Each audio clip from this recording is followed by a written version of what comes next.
So this should be it. Yeah, we're streaming. Okay, but I need to wait for my screen to complete its process before I can officially start. But I am so excited to be here with you today. And I'm just going to pull up the bio here. So I'm ready to go. Let me make sure that I don't get any feedback. Okay, great. Hello. Hello, Liz. Hi. Hi, welcome. Thank you. Yeah. And hello, everybody at home. This is Annalisa, Dr. Annalisa, trying to get in the habit of saying that, with Journey to the Goddess TV, where I regenerate ancient feminine wisdom for modern women. And today I am so excited to have Liz Childs Kelly here with me. I just finished your book a few days ago, and I saw a lot of myself in your journey. And I'm sure a lot of other people have and will as they read the book. And so I'm excited to kind of dive into that and share stories and just kind of hear firsthand your experience. But before we do that, I want to give you your official introduction and give you an opportunity to tell everybody where they can find your book. So here we go. Bio. Liz Childs Kelly, MA, is a writer, award-winning researcher, educator, community builder, and host of the popular Home to Her podcast, which is dedicated to amplifying the voices of the sacred feminine. She's also the author of Home to Her, Walking the Transformative Path of the Sacred Feminine, which recently received gold in the 2023 Nautilus Book Awards program's Religious Spirituality of Other Traditions category. Very exciting. Congratulations. Thank you. Yeah. So at this point, I'd love if you could share with everybody, what your book looks like and let them know where they can purchase it. Yes. Well, I'm glad I get to show it too, because I think the cover is so pretty. It's beautiful. Yeah, I was so happy with how that turned out. So yeah, you can buy it on Amazon, Barnes and Noble, wherever you would buy your books. I do love to tell people that if you're gonna, shop online for a book, maybe check out my publisher, Womancraft Publishing. It's an amazing small woman-owned business, and you can order directly from them or your local bookstore. Like, let's support local. So yeah, thank you. Yeah. And so, I was like, as I was putting together our talk for today, the structure, I don't know, everybody at home, I usually write out the questions in advance, but we play with it. And I've invited Liz to read an excerpt from her book. And I was just kind of feeling into it. Like, I feel like I'd almost like you to open with the excerpt. I don't know how that feels for you, but if you're game. Okay. Yeah. Yeah. Why not? Yeah, let's start with that. Let's open with a passage from Home to Her. All right. Well, this is from early on in the book, and it's something that I wrote trying to explain, and I know we'll get into this, Annalisa. Much of the book has just been about me trying to explain like my experience of the sacred feminine, what I call the sacred feminine, and why it's been so important to me, which is why I want other people to know about it, So this chapter is early on in the book, and I'm kind of explaining that. Ever since I've met her, I've wanted everyone on this planet to meet her too. Not because we all need to be having the same experience or because I think she is the one and only spiritual path. For the record, I don't. It's because for me, life is so much richer and meaningful with her in it. And it's because her love is so damn good. It's like racing downhill on a roller coaster with your hair blowing wildly in the wind, simultaneously laughing, crying, and hoping that you don't throw up. It's like that moment when you give into your purest pain and the sweet relief that comes from the ugliest cry imaginable, all while your heart is still twisted in knots. It's like that remarkable song lyric, that line in a book, that text that appears at exactly the moment you need it. A wonderful example of synchronicity that your logical brain wants to write off as a neat coincidence, but your heart knows otherwise. It's like the soft, warm weight of a newborn baby sleeping peacefully on your chest in a still room on the darkest night of the year. It's like watching the sun sink into the ocean while you're floating on your back in gentle waves, the briny smell of the sea in your nose and the sky lighting up in front of you in an ever-shifting kaleidoscope of color. It's all this and so much more. Knowing her and loving her has helped me fall in love with the world and with myself in ways that I never dreamed were possible. To love and be loved in this way feels redemptive. It feels miraculous. It feels like coming home. Hmm. It's so true, you know, that trying to put into words the experience of being in relationship with the sacred she, her, goddess, whatever word you choose to use, is so profound. And I love I love all the images you gave to that experience because they're very visceral too. Yeah. Yes. And visceral is a good word. It's a very embodied experience. You know, we're not talking like something that we live in our heads with and it's floating out here. And it's here in the body. Yeah. Exactly. Exactly. Exactly. And I think that's really kind of the essence of um, the feminine, even within traditions, the traditions that we still have. I mean, you talk about this in the book too, because you have the chapter on the indwelling presence of the feminine. Yeah. And so I, you know, in my own studies, I feel like I've seen that as a kind of a consistent way of describing the feminine, not in all traditions, but in many.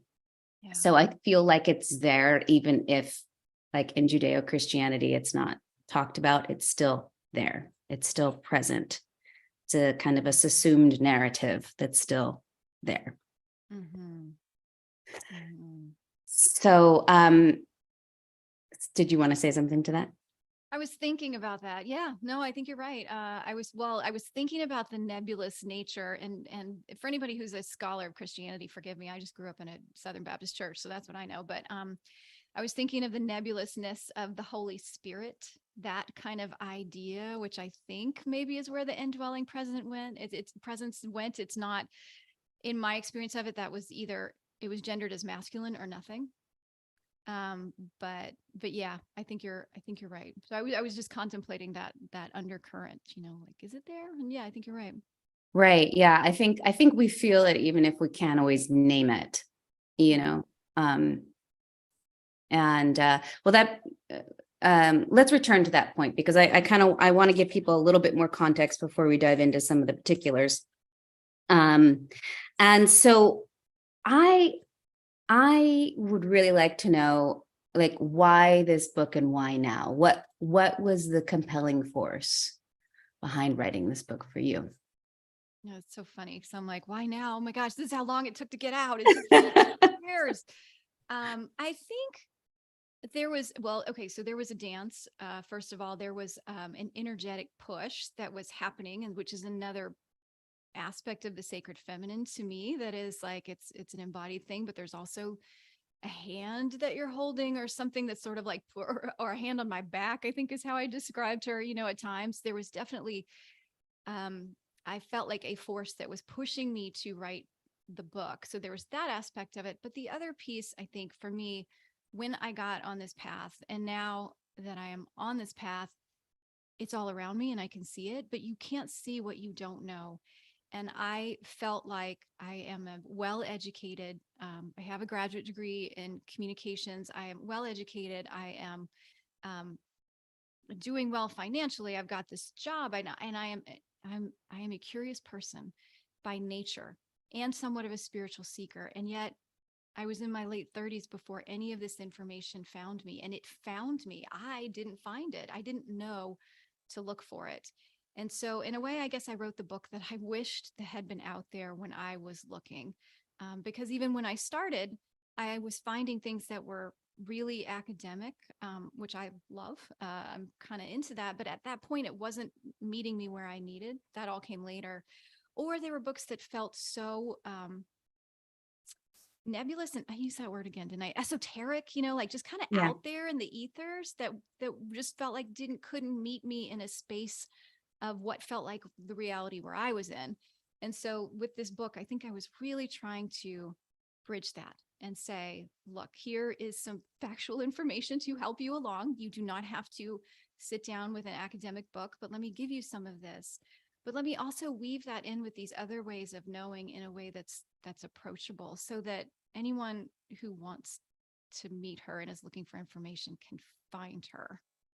Yes, yes, yes. I was just kind of reflecting as you were talking on conversations that I've kind of been a part of floating through for many years, and around this idea of different ways of experiencing the divine. And we've already touched on kind of the intellectual and the conceptual, but so many times I've encountered women who are like, I just like sitting down and meditating. It's good, but it doesn't do it for me. Like and we talk about more embodied and engaged embodied ways to experience the sacred feminine.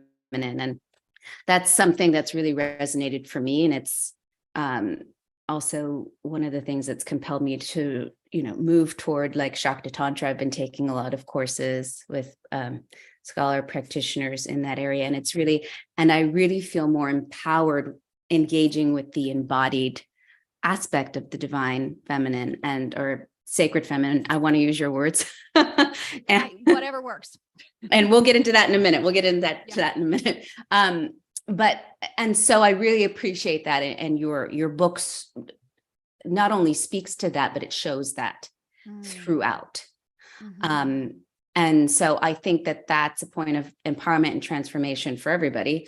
Not just women, but for everybody to get to see that it's possible that what is divine, what is God is not simply some abstract thought or being out there, but it can be experienced in the body and in the material world.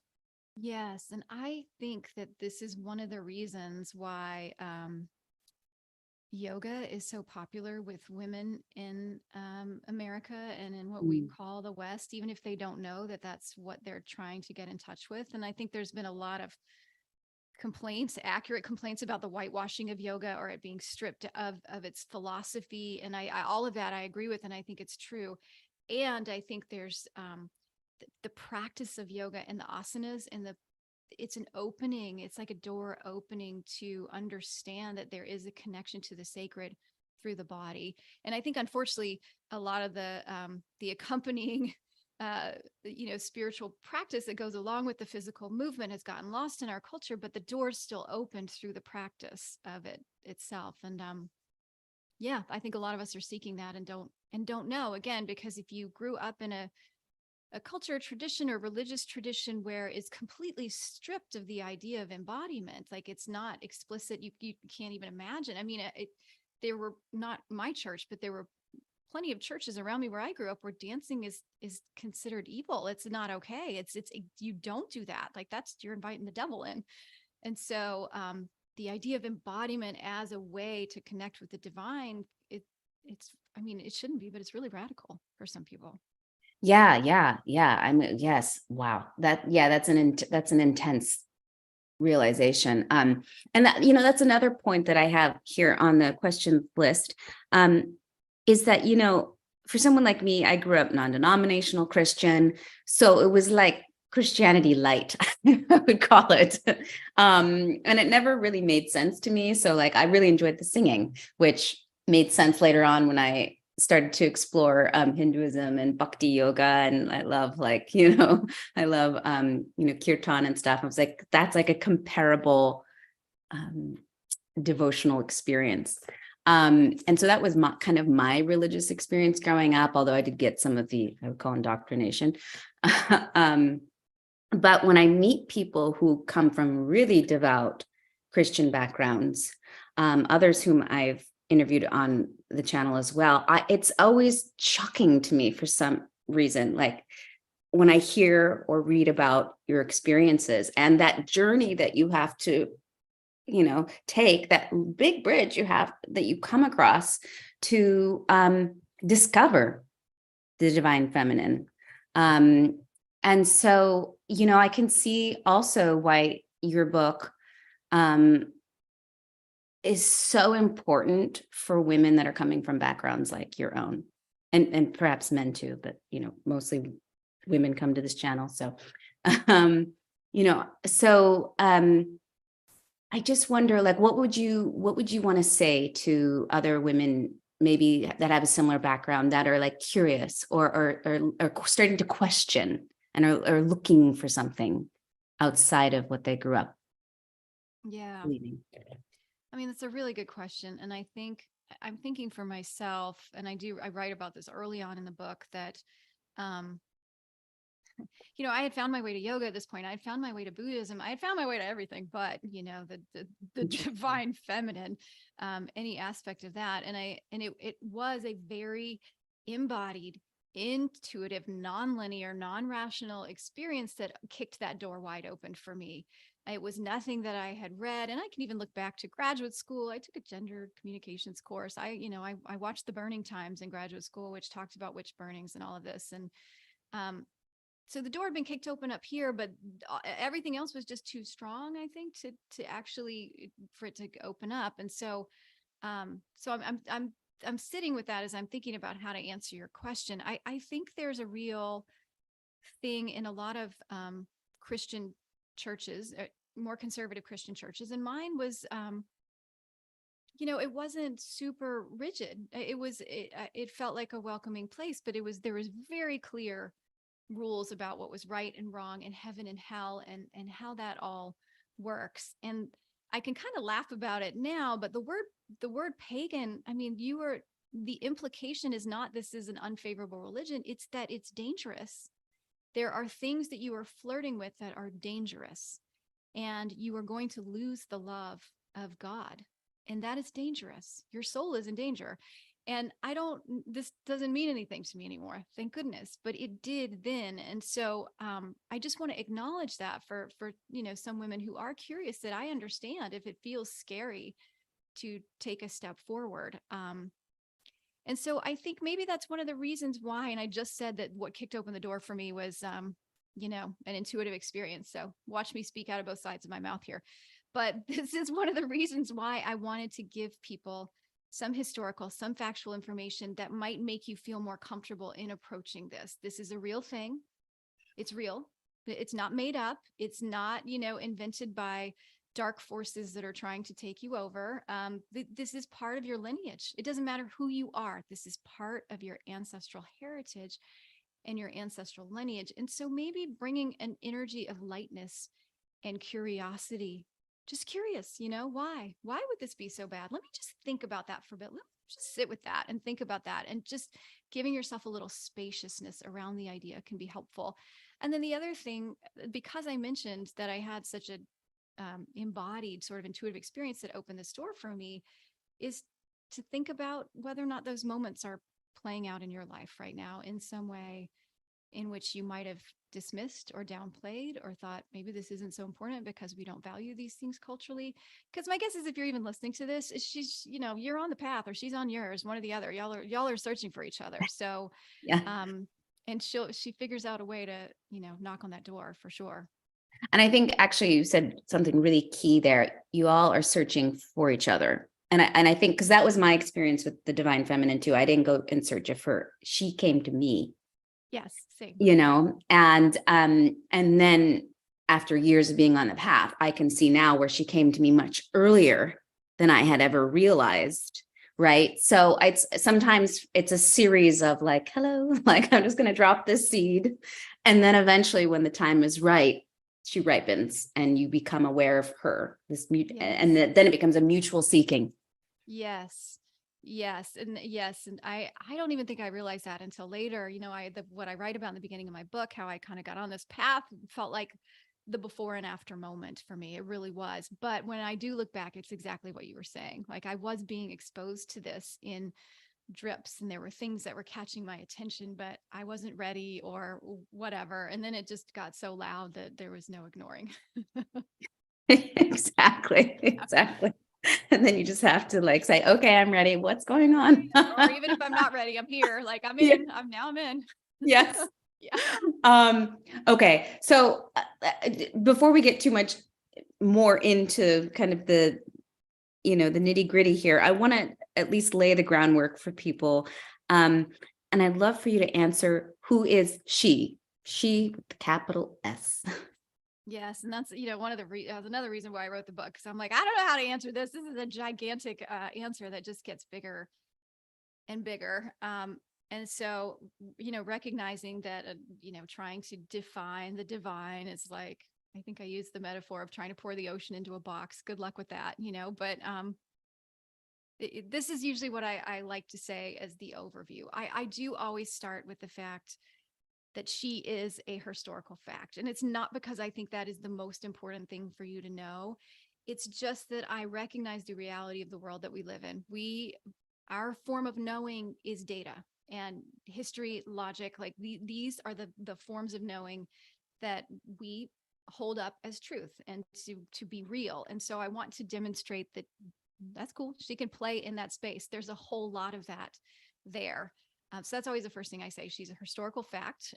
People have known a feminine face of God for tens and tens of thousands of years, not more.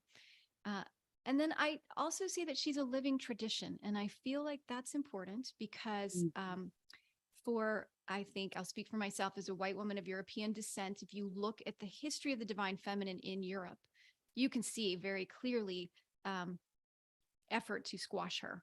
And then that was carried forward with colonialism into all forms of places where my ancestors and European ancestors went.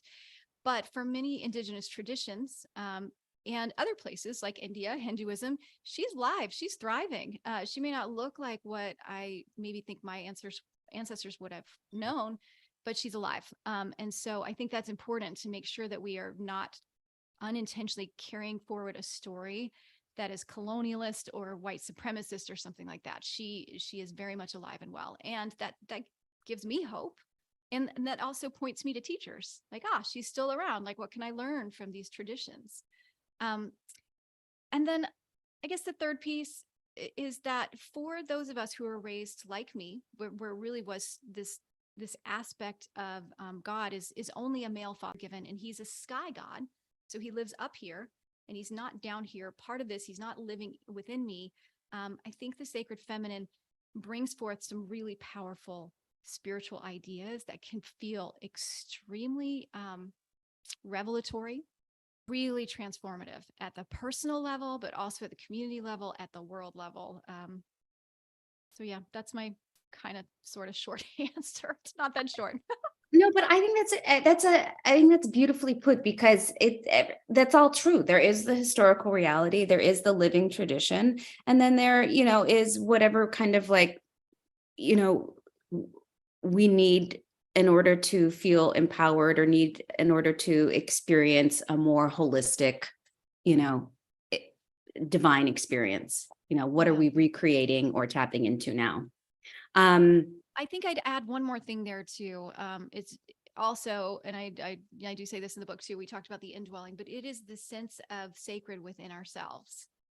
So the sacred living in this body, in this form, looks like me, is me, doesn't just look like me, is me. I am an aspect of the divine. That's another piece that I think of sacred feminine is me. She is you. She is all living things. And that might be the most transformational part because that in itself is radical. Yeah. A radical departure from main Orthodox Christianity, let's just call it that, mainstream Christianity. Yeah.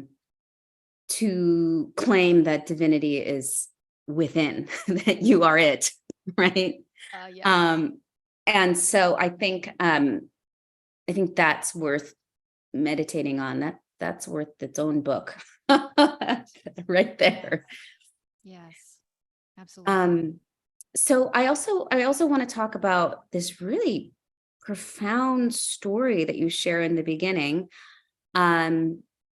This embodied experience of her, again, capital H, through your experience of childbirth. And I'm not someone that has given birth at this point yet. Hopefully I'll have that opportunity this time around. But yeah, I'd love for you to share the story and then I'll continue my commentary. Yeah. Well, and this was my second child, and I had an experience at a business conference several months before that, I guess, that had sort of that opened this door for me of inquiry about just different spiritual traditions and different ways of being in the. And so my pregnancy also felt very connected to that in a way. But it wasn't until I was in that experience that there was sort of the piece fell in that this was specifically, I was connecting with the sacred feminine. And so for this is my son. I had chosen not to have a medicated birth. I wanted to have this experience. I just wanted to know. I wanted to know what it would be like. I had done the whole traditional epidural, everything with my daughter 3 years earlier.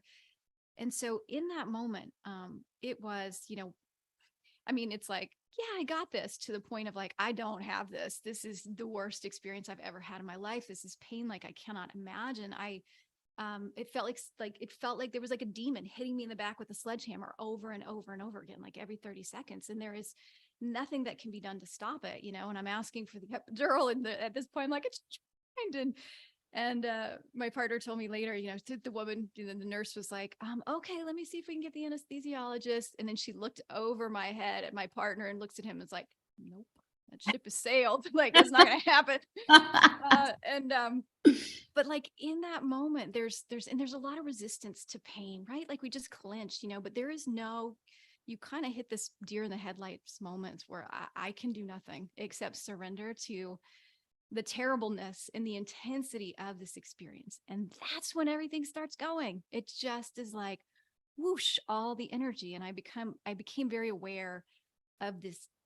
I mean, just the size of the energy, like you can't even put it into words, that is moving through you as a child, is a being is coming into the world. It is a force like I have never known. And all I really had to do was just get out of its way and let it have its way with me. And whatever was going to happen to me was going to happen to me. Like I had to just open to that and allow it to happen.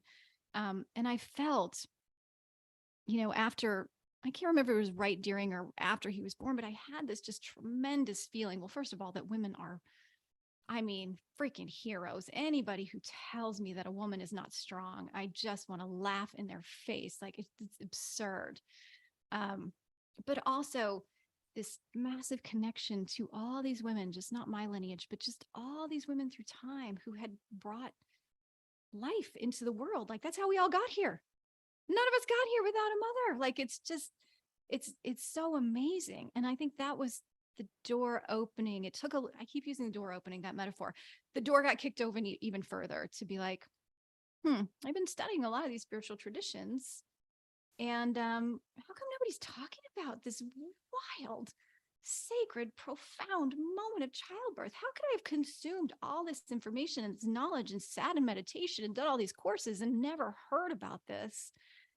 And that was when I realized, oh, wait a minute. They've all been men. My teachers have been men, and the gods were men. And, their spokespeople and their divine child, it was all men. And they cannot tell me about what they haven't experienced. And that was really the first time that I realized, this is this thing that I am seeking has a feminine face. It is connected to my experience of how I know myself as a woman.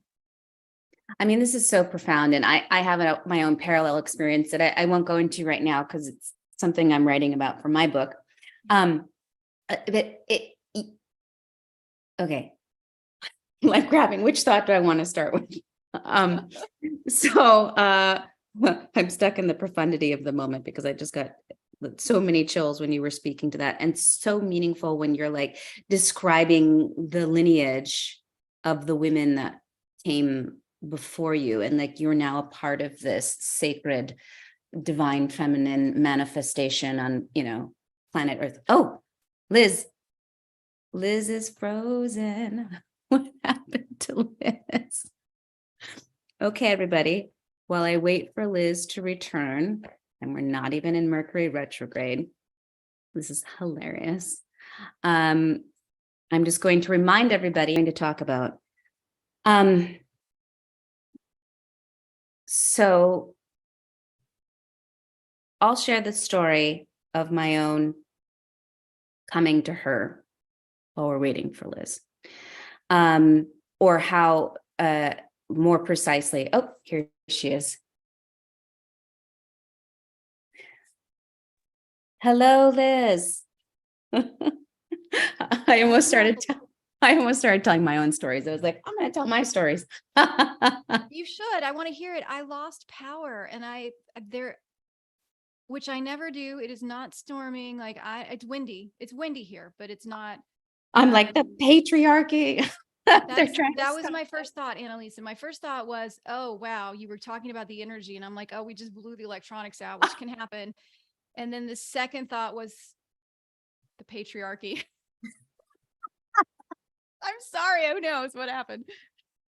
It's I'm going to go with the power story, our power story. Like that. That's I like that too. I like that too. Yeah. We're so powerful. So, well, this is the thing. Like, so one of the comments that you made in the book, along with that story, is that your body knew what to do when you surrendered. And I think that's what's so profound. And that's a theme that I'm exploring with menstruation, actually, is that same, like, your body knows what to do. And that same idea of surrender allows the process to happen more deeply.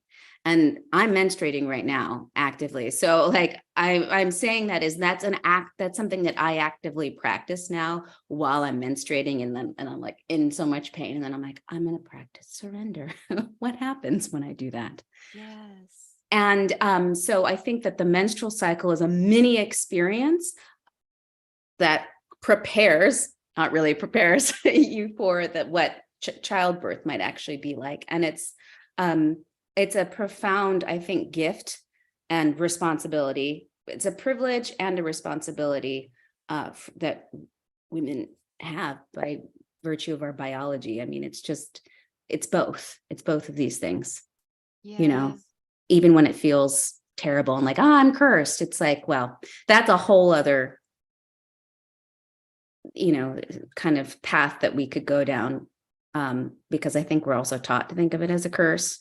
Yes. I think that there's a lot of lost women's wisdom around our biological, cycles and experiences, that could be completely transformed. Yeah. I agree. I think there's also the very real sense that we live in a culture that doesn't expect you to have downtime ever. And certainly menstruating is not a good enough reason. I mean, I don't know about you, but I remember growing up and watching all the tampon commercials where I'm like, I'm wearing white shorts, I'm swimming, I'm doing this, and no one knows. Like the whole idea was you're supposed to keep your life going. Like that's the thing. And so the pain that causes us at a emotional level, it can manifest at a physical level, at an energetic level, like all of that is very real, and I know there are specific medical reasons too why you might have a painful experience of that. But the other thing I wanted to say, because I said the power went out, is I think there's something about it's not just surrender, but in the surrender you're accessing power, because it's not just about you. And in the surrender you're actively holding on to that realization. You're accepting that realization that it's not my will that is driving this forward. It's not just right. Me. And if we can do that and give space to that, then all kinds of things might be possible. So it's almost like the surrender is the first step to accessing that. I love that. And that reminds me of the other point I wanted to make, which is that I think that that's also a metaphor for life itself, right? Like we come through the birth canal, we've committed to being here as an embodied human, and it's like you can either resist it going up the river the whole time, or you can surrender, as you're saying. And what can happen and transform in your life if you access surrender in the way that you're talking about? What kind of power can come through each of us if we do that? I don't know. I don't even know what that would look like. I don't think we can know. I think there's an acceptance for me of the reality that there's a lot that we've lost, through a breakdown of lineages and history and all the things that have happened. I think that's true. It's just true. And I think it's not lost forever, but I wouldn't be surprised if it took multi-generations and conscious intention in ways. We're trying to access and reclaim all of this again, like in a society that isn't really interested in that and doesn't really want you to do that. Right. So it's like the salmon swimming upstream, except you're not a salmon who was equipped to do this. Like we weren't made to be, we weren't specifically designed to do that. So I think there's maybe some reality that we might not know, that this is a lifetime or whatever of just exploring the edges. And maybe that's okay. And maybe generations down the road, maybe if we get to come back, we get to open up to it more and more and more. Yeah. Yeah. Yes, that's actually kind of my belief, where finally I came to a point where I was like, well, this is it. This is my commitment, lifetime to lifetime, whether I'm the protagonist or the antagonist. I'm like here to help, bring in the divine feminine energy, as I call it. And I'm committed, even if I don't see the results I would like to see this time. I can just trust that each time I'm doing my work towards, the betterment of this world. Yeah. Well, that sounds like the form of surrender we were just talking about too. Surrender to the mission, like this is mine to do, like my will. I may or may not see the fruits of it, or it might not turn out anything like I hoped. Doesn't matter. I'm in, Yes, exactly. And I think I actually think that is the wisdom. That's the key of wisdom, because, a lot of times, like, we are younger, in our 20s and our teens and 20s, and we're all like so idealistic. I'm like, I'm going to change the world. And which is a good energy to have. We need that. And then, like, at least for me in my 30s, I was like, well, okay, this is a much bigger animal than I thought it was. And it humbled me a little bit just to kind of get to this point that we're discussing. And, for some women that might be like, I'm just going to be the best mother that I can. And, if I have a daughter, raise her to see that menstruation is a gift and not a curse. Like, that is part of the mission, even working with, your own little group. Yeah. And I would say, like, and your daughter has friends. Your daughter will be able to give a different perspective to everybody that she comes in contact with. So we can't discount that either. That's like these steps are like the ripples. We just can't possibly know. We can't possibly know. Exactly. And yeah, that's the beauty of the mystery. Yeah. Yeah. Okay. So let me just check the time. I want to make sure I didn't. Okay. Well, you kind of already talked about the goddess and why we need the goddess.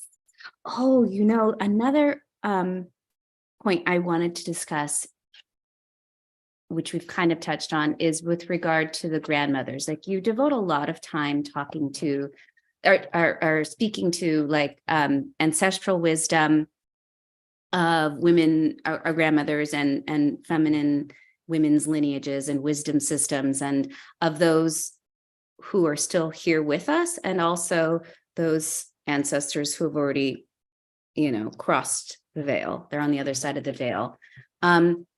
So I would love to kind of speak to why that's important for you, and why you think that's an important part of the, reclaiming of sacred feminine. Yeah. Well, I think when we start, okay, I'll say I don't want to project on anybody else, but in various ways, as I've entered into this question of the sacred feminine, I get drawn into things like understanding lunar cycles, right? Lunar cycles and what they mean. And that is so important. I have my lunar calendar right behind me. I love it. I produce my podcast on every new and full moon. Like, I am really Cool. into that, but as a way of knowing cyclical living. But as Yeah.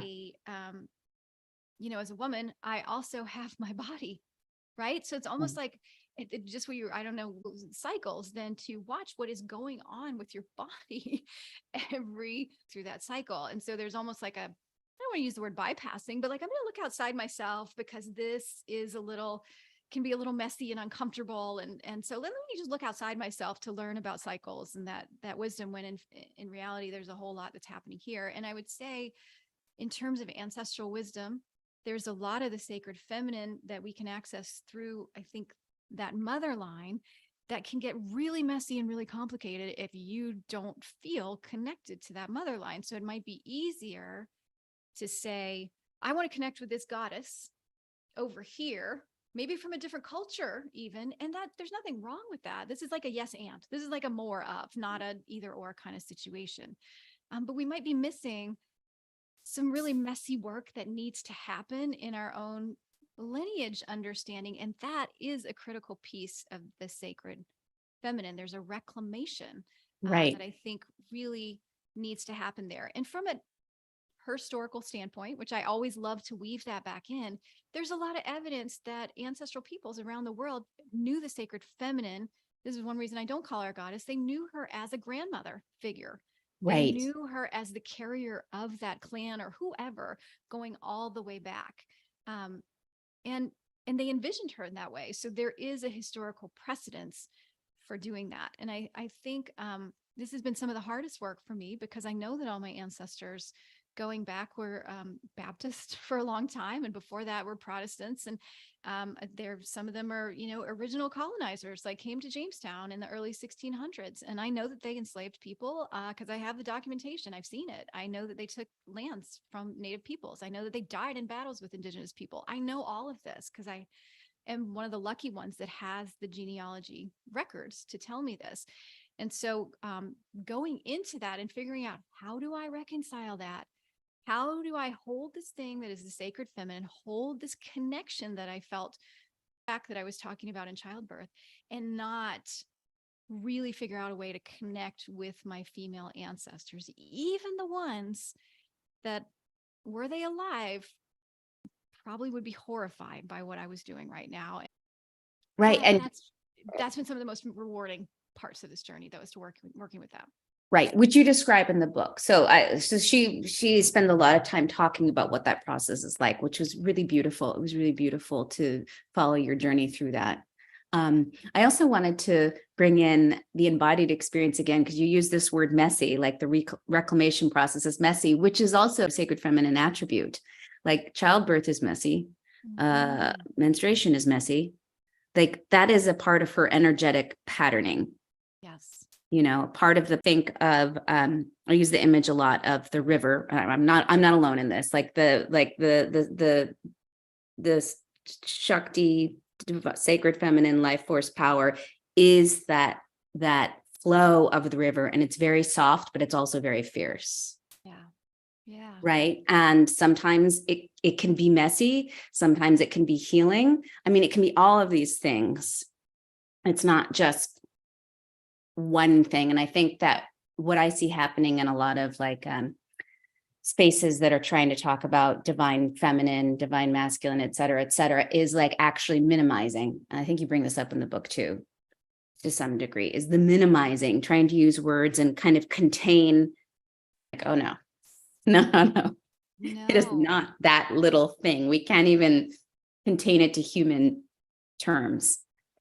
Yes. And I think there's a whole I was going to say, it's not reclamation, but there's, I'm losing the word. There's kind of like a rebellious sort of thing, I think, in claiming the mess as sacred, because again, if you look at Christian doctrine, you know, the idea of original sin that I don't think anybody really talks about anymore, but that's something that's been passed down through lineage too, is that you're dirty because you were born out of the body of a woman. Right. Come on. Yeah. The ridiculousness of this, or the idea that, you know, there's a separation between spirit and matter, and spirit is the clean thing and matter is the dirty thing. But matter comes from mater, which in Latin is mother, you know, like it's where she is. She's in the dirt, in the shit, in the mess. So do it because it's part of the mess too. Yeah, she's in all those things. Yeah. And so we should be celebrating the mess, not trying to get rid of it. Exactly. I'm actually on this like kick to reclaim chaos as a divine feminine attribute. Because in its original origins as like, you know, the kind of source of creation in the theogony and Hesiod's theogony, like that it's like the cosmic matrix. It is the womb of pure potentiality. And it is like, so a lot of people like translate it as neuter, but I found some Greek classicists that conceive of it as a feminine, like that the ancient Greeks would have understood this as a feminine, like as a womb, basically, cosmic womb. And so, and then eventually the word chaos became associated with disorder But originally it was like this gaping void creation, like the little translation is like gaping void, something like that. But again, void itself didn't mean empty. Right. So that's part of the reclaiming process too, is understanding the lineage of words and how they change over time. Yes. And I can share with you later, and everyone else if you want. Sorry, I'm geeking out for a second, but there's a woman who attended my graduate institution, Pacifica Graduate Institute, and she wrote a dissertation on like 6 words that had originally been feminine in their origin, but then became either neutered or masculinized or just degraded in some way, chaos being one of them. So I think that's definitely an important part of the reclamation journey too. Oh yeah, and I would love to see that. I will geek out right with you because I think that's I know, fascinating. I know you would. That's why I'm bringing it up here. I was like, oh my God, she and I could have like just hours and hours and hours of conversation. So yeah, and I think that's the messiness. Anyway, I wish for women to really feel into the possibility that reclaiming this sacred feminine isn't only about like, beauty and aesthetics and, dancing in a field with like flowers in your hair, which is all fun. It's fabulous, but there's a real primal, gritty fierceness to the feminine as well. Oh yeah, absolutely.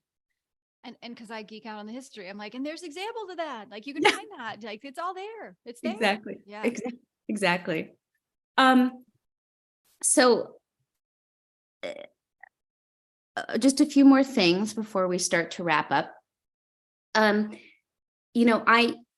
call my show Journey to the Goddess because the point I'm trying to convey is that the journey to the goddess is both an inward and an outward journey of self-actualization, self-realization. It's a form of enlightenment. And you can go on the physical journey to the places themselves, or maybe inwardly to your body and your own embodied experiences, or through, knowledge, learning, et cetera, et cetera.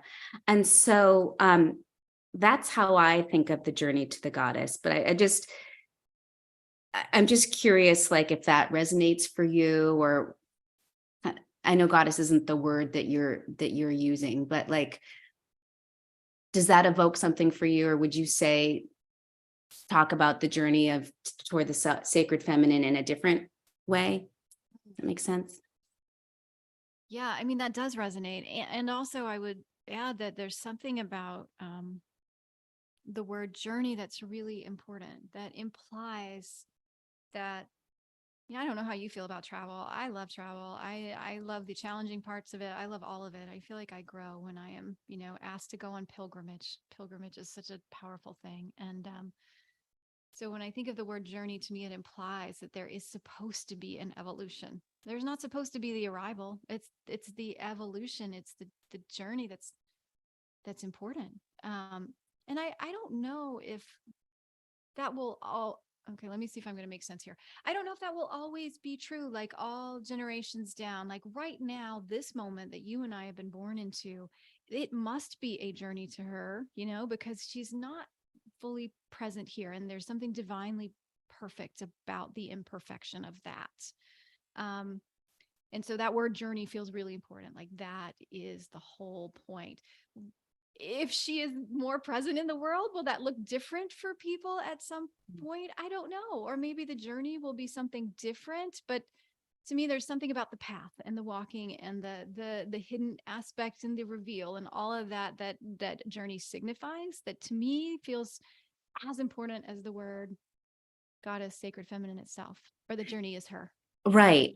And that's, I guess I felt compelled to bring it up in this conversation because that's what I feel when I read the title of your book, Home to Her. Yeah. It's kind of encapsulated for me in that title. And Yes. and following the process with you is following along with your journey home to her. Yes. And Yes. And I am always coming home to her.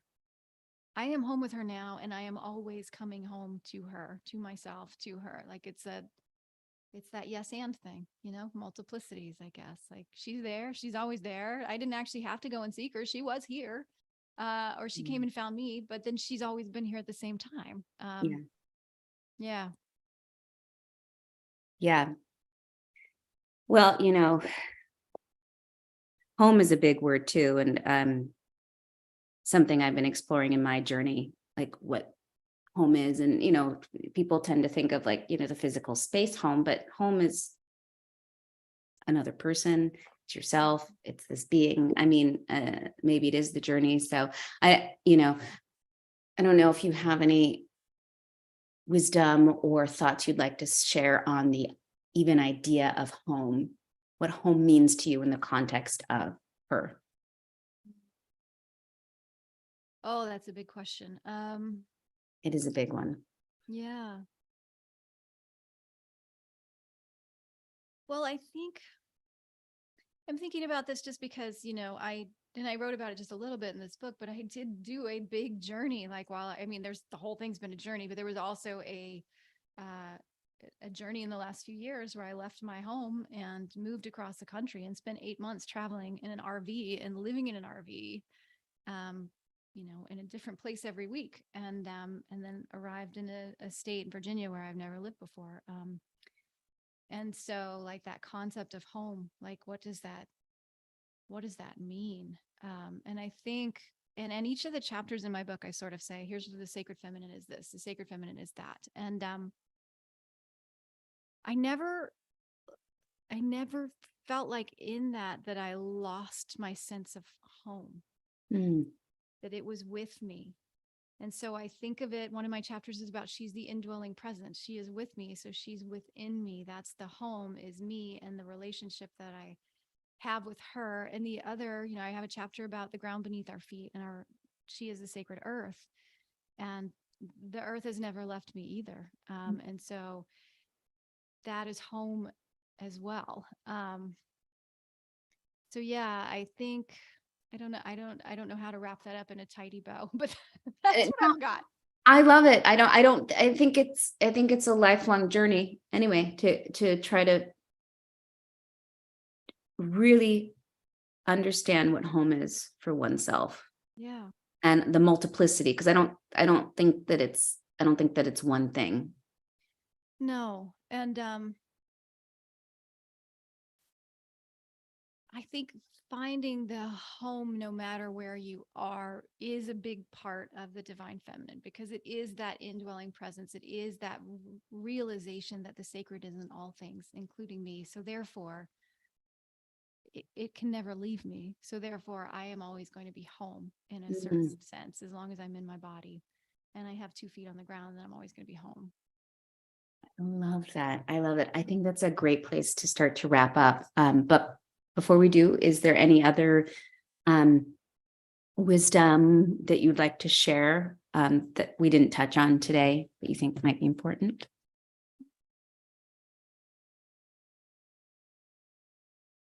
I think I was really glad that you asked me the question about how do women who've been in more conservative traditions get started. I think I wanted to make that point, that it's, allowing yourself to get curious, and that it's okay. You've got permission to color outside the lines. Like you're not going to be struck down. Like there's no lightning bolt that's going to tell you you can't do this. This is, that feels really important. And I'm not sure if that might have been the most important, that might have been the thing that wanted to come through um, today, at least in terms of, I don't know if you call that advice, but whatever. Yeah. No, that's good. I'm glad you said that. I might make that its own special little 3 or 4 minute clip for the YouTube channel. Yeah. So that's good. I And have the I power. did. Sorry, go ahead. No, I just said I have the power to do that. So Yay. I love that. Well, I did think of one other thing that yeah. has become, it's always been clear, and it's become clearer and clearer as I wrote the book and I've continued to host the podcast and talk to people, that to me, the sacred feminine is not about dogma. It is absolutely not about dogma or locking oneself into specific belief system. It's about holding multiplicities. It is about allowing your container to get bigger and more expansive, and to allow for contradictions, seeming contradictions, and things that seem like they don't go together, because that is the divine feminine. You can look at her in expressions in certain traditions that will look like it's directly in contradiction to another tradition. And what do? Like, how do you hold that? You just hold it. Right. And in the holding, you get bigger, you get more expansive. And then I think you get an even bigger sense of divinity, which, at best we can only get a little window with our sweet little brains. There's only so much we can hold, like in our brains and our bodies. But the more expansive we can allow ourselves to be, then we can allow others to be, and vice versa. And I think that's a huge opportunity of the sacred feminine, especially right now, when we seem to be so, divided, or really trying to lock into either or, black and white, whatever, however you want to frame that.